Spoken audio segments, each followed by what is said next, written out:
大家有時發白日夢嘅時候，有冇幻想過自己化身國王征戰沙場呢？今條片同大家試玩嘅呢一隻 game，蔚藍星球國王很忙呢，就可以扮演國王，用隻手指指啲英雄去戰鬥啊！係一隻塔防再加上放置玩法嘅遊戲嚟嘅，畫面得意，玩樂易上手。有興趣嘅話，可以去做個事前登錄先，會有777抽送噶。預約 link 我哋就放喺影片嘅內容度啦。而家就入 game 先啦。首先當然就係講下個戰鬥玩法先啦。嗱，戰鬥一開始我哋首先就要撳下方召喚呢度，召喚咗啲英雄出嚟先。左邊呢度可以見到我哋有幾多個銀幣，打低敵人就會賺到銀幣噶啦。咁我哋嘅英雄就會企喺城牆上面嘅，一開始就得一行嘅啫。隨住我哋召喚得越嚟越多英雄出現啦，個城牆就會慢慢隨機咁去增加嘅。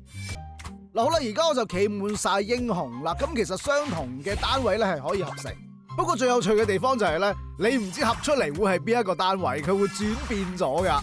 咁有時咧都幾左右到大局嘅。如果好彩嘅話咧，有機會會一轉戰局都唔定噶吓。咁除咗召喚英雄之外啦，我哋仲可以強化佢哋嘅。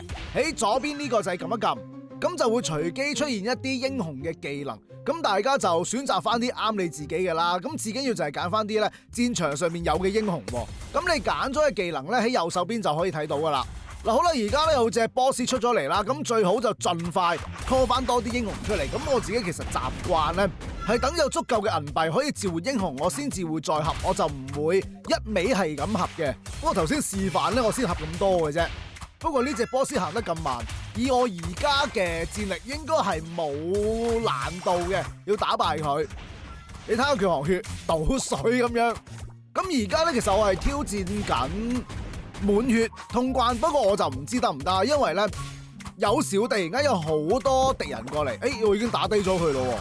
咁打低咗 boss 之後咧，佢就會有個補傷嘅。大家開補傷嘅話咧，就會隨機抽啲嘢出嚟，可能會俾錢啦，又或者係強化你嘅角色。咁講翻咧，因為咧有時會突然間好多敵人過嚟噶，而我哋就控制唔到啲英雄究竟打邊個，有機會咧有啲漏網之魚衝咗埋嚟，扣到我哋個城牆嘅 HP 嘅。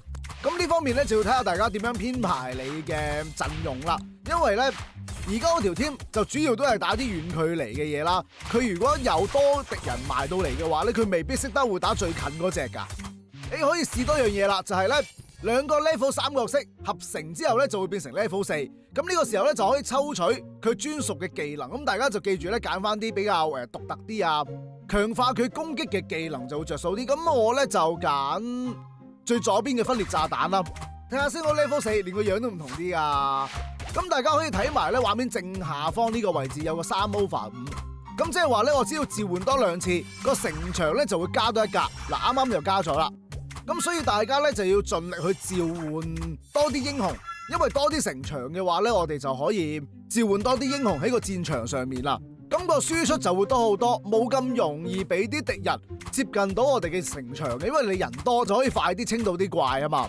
嗱，好啦，而家啲怪咧就進入咗狂暴模式啊，咁佢嘅速度會快好多啦。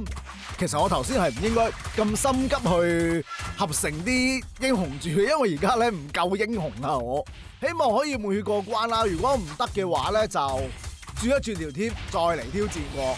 個玩法就係咁簡單噶，基本上咧你單手就可以玩到，都幾輕鬆，同埋咧就好易上手嘅。咁跟住落嚟，我哋就睇一埋其他嘅特色嘢啦。英雄職業都有好多唔同種類嘅，譬如射手啦就非常泛用，我自己都好中意用嘅。法師有好多唔同嘅功用，有啲係屬於控制嘅，大家就要留意翻啦。輔助職業例如雅典娜啦，有啲關卡就好有用噶。近距離攻擊咧就要靠戰士，另外仲有毒係玩毒噶啦。召喚就直情可以 call 靚落場打添。嗱，好啦，呢隻 game 除咗塔防玩法啦，其實都仲有啲掛機嘅玩法嘅。有時真係唔夠打咧，擺低部機一晚啦，瞓醒覺啦，攞翻啲獎勵咧，咁升一升你啲英雄，咁應該就可以再推進下噶啦。嗱，我想講下呢隻 game 嘅10連抽好搞笑，喺英雄招募呢度試一試俾大家睇就會明噶啦。大家見唔見到二招募呢度係得9個？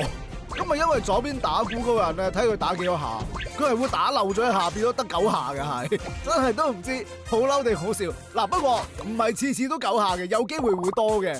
咁咁我再玩多陣，儲多幾張券再翻嚟抽下。嗱，玩一陣啦，有10幾張，我哋再嚟啦，幫佢數住先。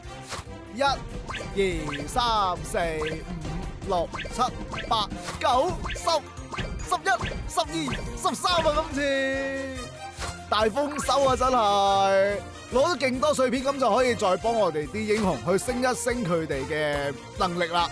嗱，啱啱咧就抽到好多遊俠嘅碎片噶嘛，咁我哋就可以幫佢升 level。咁留意翻咧，就係逢升到 level 5嘅倍數，都會再額外解鎖啲技能嘅。1、2、3、4、5、6、7、8、9、10、11、12、13、14，哇，15添啊！呢個好黐線。雖然話咧有時會抽到9抽，但係咧有時出15抽，又真係好開心嘅。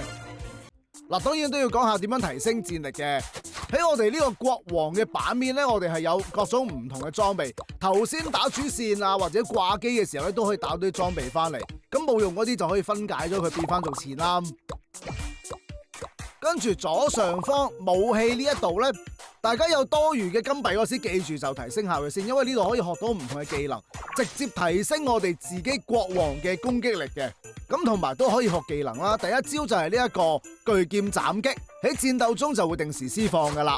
咁仲有其他技能嘅，但係如果要學嘅話呢，就需要用到天賦石，咁就係玩主線通關攞翻嚟噶啦。淨係第10關要滿血啦，已經係有啲挑戰性。不過好彩我都過到。咁主線同掛機我哋仲會攞到啲圖騰翻嚟啦，就係要嚟鑲嵌起個裝備裏面嘅。咁喺呢隻戒指上面咧，我已經裝咗3個圖騰噶啦。咁同埋咧，相同嘅4個圖騰就可以合成，令到佢變成高一階嘅圖騰。附加嘅能力值當然就會勁啲啦。咁如果我哋而家要喺戒指嗰度再裝多一個圖騰嘅話咧，就需要用木材去開多一個格仔。每件裝備最多係可以開到5格噶。咁我就裝備咗呢個先，加強下法師嘅攻擊力啊！咁同埋咧，我哋仲可以幫啲裝備去強化嘅。每個部位嘅裝備對英雄嘅加成係唔同啊，咁所以大家咧就唔好全部一次過加晒，因為佢要消耗金幣噶。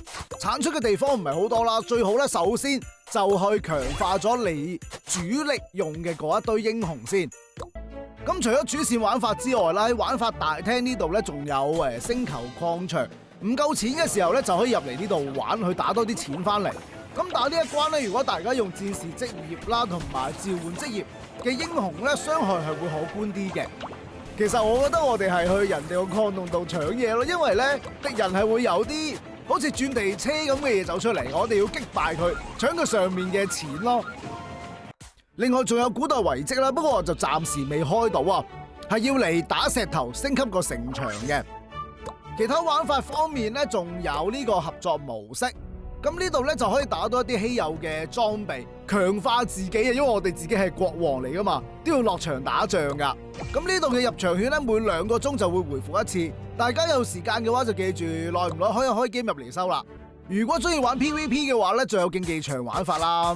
嗱，好啦，呢隻蔚藍星球國王很忙，我哋就試玩到嚟呢度先。玩落真係輕鬆易上手嘅，單手就可以控制到。